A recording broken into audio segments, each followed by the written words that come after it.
The equity markets are at a huge tipping point right now. They can either rally spectacularly from this point or drop into even further lows. Which is it going to be? Welcome to Doc's Market Minute for Wednesday, the 23rd of February.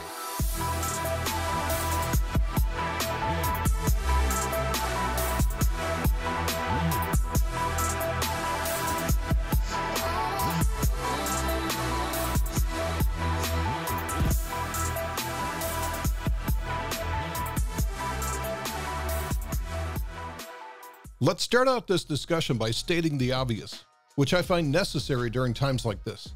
No one knows what the future holds. We cannot accurately predict the future based on past events. Instead, what we're looking for is clues that the price might be repeating a similar pattern in history. And price patterns exist because of less than random human behavior. Did you do the same thing this morning that you usually do on Wednesday mornings? If so, you're part of this herd behavior that creates market moves similar to those that occurred in the past. What we're after to spot a true market bottom is capitulation. Market bottoms are formed in despair when conditions look hopeless. Capitulation creates this magic liquidity condition where institutions love to go long due to the massive amount of sell orders that are flooding the system. For once, a firm like a bank or a large hedge fund can go long without moving the market against themselves due to the excess supply of sell orders. Capitulation usually leaves a signature behind with daily candles that have a huge range as well as massive volume. Let's go to today's chart of the NASDAQ 100 futures. Have we reached capitulation yet? If not yet, we're very close. I like to see huge hammer candlesticks from a bottom as an initial point of capitulation, which we did see on January 24th, and it created an eventual bounce. Now we're into round 2 of the correction and the retest of the January lows. And what I prefer seeing to spot capitulation is an undercut of the double bottom followed by a violent reversal. Well, we did get the undercut, but not the violent reversal yet. Now let's look at the S&P 500 futures, which frankly is more important. We have neither the undercut of the January lows nor the capitulation signal. Now, if we do see this capitulation signal on the S&P 500, how do we know that the bottom is in? This is where I rely on rules 2 and 3 of my fractal energy trading methodology. Rule 2 states that reversals occur from the inside out, starting with the smallest time frames and leading to larger time frame reversals. And Rule 3 states that descending patterns will break to the upside. Let's pull these two together starting on the hourly chart. This is the hourly chart of the S&P 500 futures. You can see that for the last week, the price has just put in a series of lower highs, lower lows, lower high, lower low, lower high, higher low, and so far another lower high.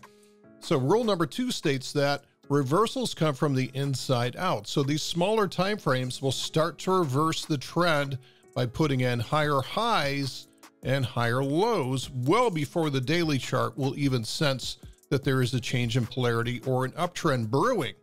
Rule number 3 also states that descending patterns, in this case, this descending pattern here, which connects all of the recent important lower highs, this will eventually get broken to the upside on an uptrend.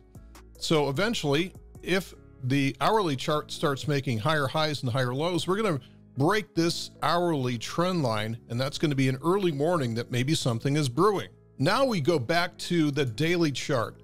And if we do see that structure starting to reverse and starting to break higher like this, eventually we'll want to see this propagate to a larger time frame.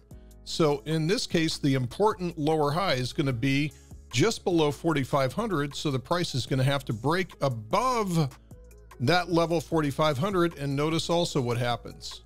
This trend line here, which is on the daily chart, this will also get broken.